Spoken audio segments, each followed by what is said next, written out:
In Rocket League, it is often the simplest mistakes that will cause you the biggest problems. And it really doesn't matter what rank you are, this fact is still true. So in today's video, we'll be discussing some simple mistakes that can easily cripple your game, and if you find yourself making any of these, you need to eliminate them from your game as soon as possible. And real quick before we do get started, if any of you are interested in having one of your own replays analyzed, make sure you do check out my Discord, which will be linked down in the description, as I do offer free coaching through there.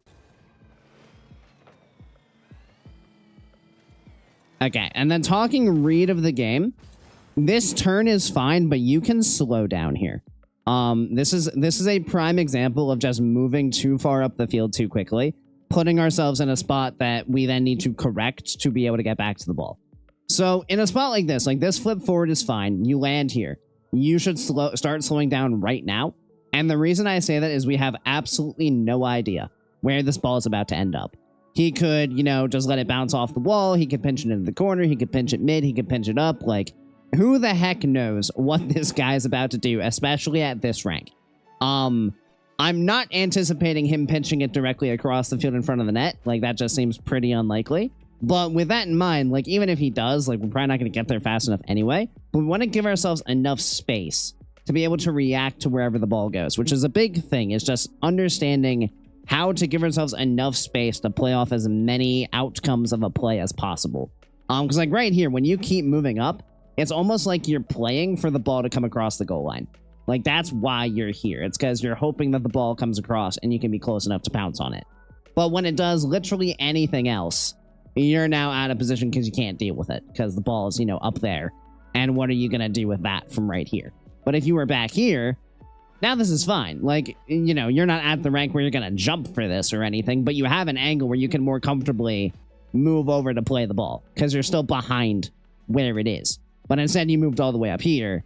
And then when it goes like that, you got to turn around and then get back into the play. But then when you do that, your teammate's also diving in. So now you're both here. And it just gets very, very awkward. So be very careful unless you know for a fact where the ball is going about moving up the field too far.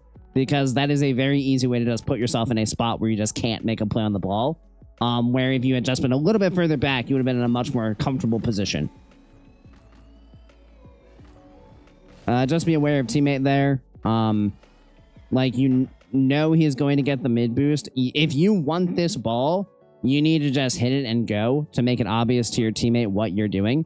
But the second you kind of just meander your way up the field, they can't see you back here. So they just grab this boost and turn without any knowledge that you're here.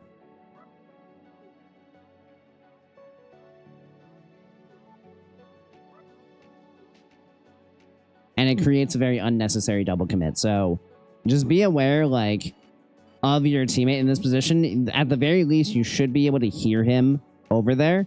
Which, if you can, hear him, you should see, you should be able to hear that he's approaching on that left side. And if you do hear him, you should just stay out of this area. And this is just unnecessary. And then you're just gonna, again, dive across the field for no reason. Because what do you think is happening here? Like, where do you think there is an opportunity to shoot? Because this ball is basically, already halfway across the goal. It's not even below the crossbar yet, which means it's probably going to, even if it does get below the crossbar, going to be like around here, which means it's just going to be wide of the target. Well, what are you jumping at? Like, what do you think you're gaining out of this jump? Other than just jumping and using boost and throwing yourself across the field for no real gain. Again, consider where the play is going to go. That is one of the biggest things in terms of, like, playing calm around the field, is just looking at a situation, understanding where the play is going to go, and position for that. So looking at this, the ball is going to go over there, somewhere. So we don't need to dive at this. We should be going around like this and just waiting to see what happens. Because then when he does that, we can now attack this ball from, this angle, rather than having both ourselves and our teammate being directly underneath the ball with no chance of making a play on it. So this is exactly why it's important to allow your opponents to make a touch from time to time when it's not threatening, when it's of no danger to you, because you can adjust to that information and then make a better play in the future. But instead, we're kind of out of position, and now we both have to retreat, which again just gives up unnecessary space to our opponents.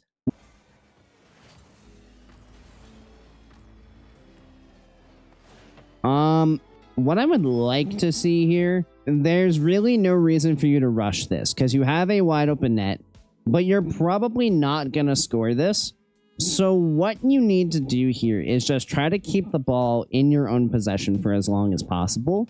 Because if you can just maintain your boost and stay behind the ball, you give yourself a chance to maybe land on the ground and like pinch it into the net. Like that's an option.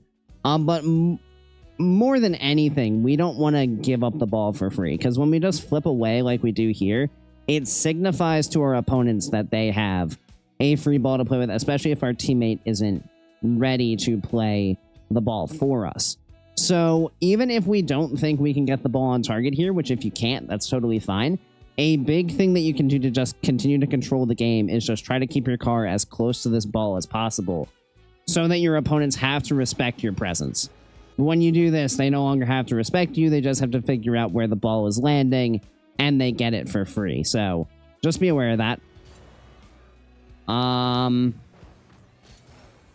Interesting.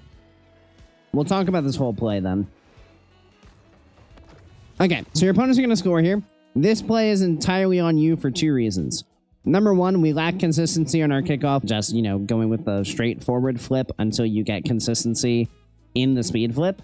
But you 100%, should just make this as consistent as possible. Make sure you hit the ball.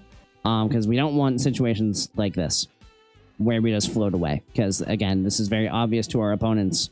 And we're lucky that they don't just shoot this. Then, right here, again, this is a great example of when not to autopilot to the big boost. Because your teammate is last back. You have two attackers coming into your half. The ball rolling into the corner. This guy's probably going to win that race. There's no reason that we should be delaying our rotation to go get a boost. There are plenty of pads on this short rotation back that would get us back into our defensive half, into a spot where we can support our teammate to make up for this initial mistake. But instead, we just drive away and act like, we can do whatever we want, despite the fact that our teammate is currently under attack from two opponents. If we were back, this play doesn't matter because we're here to touch this back out to the corner. But because we're slow coming back, they now have a wide open net because we left our teammate alone to defend a 2v1 that he had very little chance of winning. So that's a great example of especially if your kickoff's bad, be aware of the position of everybody and be willing to dive back into your half quickly on pads to support your teammate. Again, we're getting too close to the wall.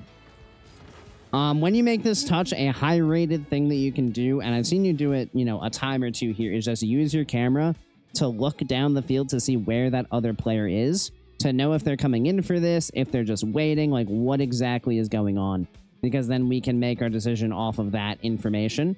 But if you don't feel confident in reading this ball, which again is fairly obvious that we probably wouldn't, if you want to wait for this, it's why we need to know even more about that guy's position. And if you look down, he is currently backing up for boost. So you have all the time in the world here to just wait and let this ball bounce out to you. And then you can actually catch and control and do something with it. But instead, you don't really think about how far the ball is going to bounce off the wall. You get too close and then it bounces over the top of you. Worst case scenario, if you're too far away, you can adjust once you see the bounce. But if you're too close and the bounce goes over you, you're kind of toast. So make sure if you have the space, you actually utilize it to make the best play you can. Luckily, teammate's ready for it, so he gets us out of a jam there. Whoa. Okay, so another moment where it's like, what exactly are we jumping at? So we're up 3-1. This ball looks like it's just going to hit this ceiling. Now, based on your jump, it looks like you think it's doing this thing, where it rolls off the curve and comes out. This kind of just comes with time. I can already tell that it's kind of just, going to lightly hit the ceiling if it even gets there at all. But it's also moving really slow, which means that, we're jumping for, a ball ending up here very quickly, and it's just not going to do that. But again, what are we going to get out of rushing at this? Because we don't have an opportunity to shoot. We're not going to do that. Getting a pass from this angle is really difficult, especially because we don't know exactly where our teammate is. And even if we do make that pass, we put a lot of pressure on him to score this without getting blocked back the other way, which is a lot of unnecessary pressure. So you can just wait here and wait to see what happens. And, you know, again, just reposition yourself for, you know, once you see where the ball is going and, you know, just give yourself a better chance for whatever. But now, again, both you and your teammate dove in on this ball because neither of you are aware of where the other one is. So you're both just committing for the same thing. He is at least on the ground, though. So even though, like, he is not doing much here, he has a very easy route to recover out of this. You burn, like, over half your tank of boost to jump into the air for no reason. So if there's not really a great opportunity in a ball, don't force it. Like, there's absolutely no reason to throw yourself at something that really has no positive gain for your team. So really consider that when you look at a ball that you want to jump for, and just like quickly ask yourself, is there anything really great that comes from me throwing myself at this? Or should I recognize that my opponents are kind of in an awkward spot, which in this case, if you take a look at them, they really are directly under this ball. So they're in a very awkward spot. Should I just wait and see what kind of play they're able to make from here and just, you know, see if they make a mistake? Because they're in a very vulnerable position and a very easy position to make a mistake from. We don't need to throw ourselves at this. We can just kind of play a bit more passively in that situation. So you shouldn't even be here, then, obviously. Like, you should not be upfield here. But when you land, you should not be turning to the left. Like, I don't know what is making you want to turn back towards your own half. Like, you just took both of them out of the game. They're both gone. The ball is rolling up the field. And instead of, you know, turning that way and going with it, you turn back this way, which just creates all of this traffic that's over here and results in you bumping your teammate, your opponents, you know, just an entire traffic jam for no reason. When you could have just gone towards the ball. Like, yeah, your teammate's going to want to go that way, but if you land and have the momentum in that direction, there's nothing wrong with you carrying on towards the ball so that you're not creating this unnecessary traffic. Again, moving up the field too far. Again, diving at something that does us absolutely nothing. This is a very dangerous play. Like, this exact play is super dangerous. So, we have this poor rotation. You land here. Again, slow down. Look for some pads if you can, but slow down. Just chill and see what happens. You can grab this pad. You know, you can hang out here then. Maybe sneak up and grab this pad if you want to apply a bit of phantom pressure. But don't get any closer than this. And just wait. Because your teammate just got demoed. So no touch that you could make will be good for your team, because your team is going to be respawning all the way back. So your goal at this point is just defend the play for as long as possible, to ensure your teammate has time to get back in the play and you guys get back to full strength. When you just throw yourself at this ball, which even if you touch it, does nothing for your team except maybe play it into the corner, I guess. You just face plant the wall, though, and then are super slow to get back. So all this does is throw you out of the game, throw you into the wall, and leaves your teammate back in a 2v1 situation. Just off of respawn. So again, in a higher rank, this player is going to cut this ball up the field this way. This player is going to turn and go for a bump.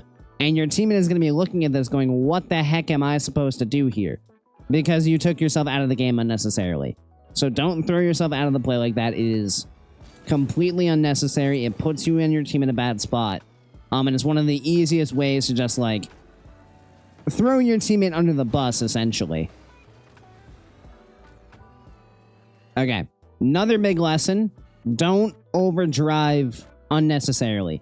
What I mean by that is we don't want to have situations where we drive one way, and then we drive back the other, and then we possibly have to drive back the other. Like, we want to avoid this snake-like motion as much as possible, because this is a clear sign that we are not well positioned on the field.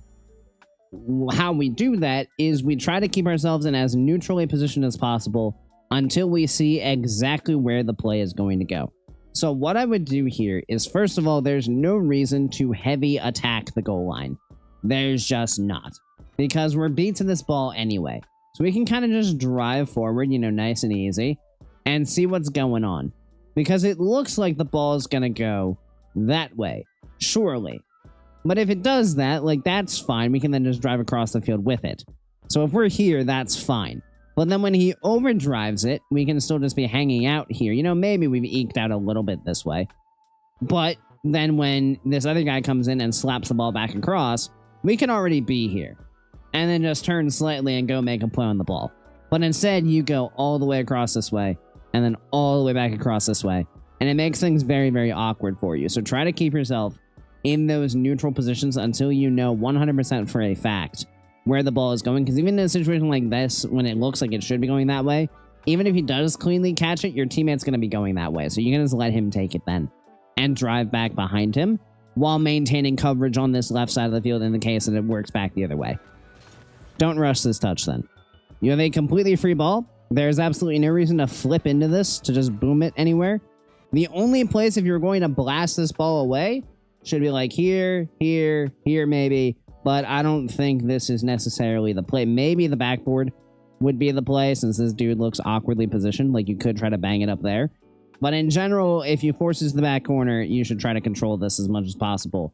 And to do that, you just don't, flip into the ball. You could slow down and drive into it, which would give you a much lighter touch. You could speed up, which would give it a higher pop. But like this is just, you just giving away the ball for no reason, unnecessarily. Then notice your teammates right here. You don't really need to dive at this because you don't really have a good play here. If you don't have a good play, it's okay for you to just leave, which I think is what your teammate's expecting, but then you literally jump right into him, which just makes everything a big mess. So again, when this ball goes past you, like right here, you land, don't go that way because your teammate is already going that way. Go down the wall, maybe see if you can snag this boost and just get out going this way so that you guys have a nice spread of the field. Yeah, especially because you turn down the wall initially, there's no reason for you to then turn to the right here. Like, you could go look to bump this guy. That's a great play. Or you could just, get out of here and let your teammate handle this side of the field while you handle this side of the field. That will give you guys a nice defensive spread, but instead, you turn right to try to dive back on the ball and completely take your teammate out of the game. Luckily, they're not paying attention, so you just cut in and get a free ball, and that's going to be a goal. As you guys can see, there was nothing groundbreaking discussed here today. It's all very simple things, but if you can do these simple aspects of the game that honestly don't require a whole lot of talent to be able to do, you will be able to put yourself and your team in a lot more successful positions. Of course, thank you everybody so much for watching. I really do appreciate each and every one of you who made it to this point in the video, and I do hope you did enjoy it. If you did, make sure you click that subscribe button right down below so you make sure you don't miss any future Rocket League content. Additionally, once again, if you're interested in some one-on-one coaching of your own, or perhaps you just like to be a bit more involved in the community we're building here, do feel free to check out my Discord, which is again linked down in the description. And as always, I hope you guys have a great rest of your day, and I'll see you next time. See you later, guys.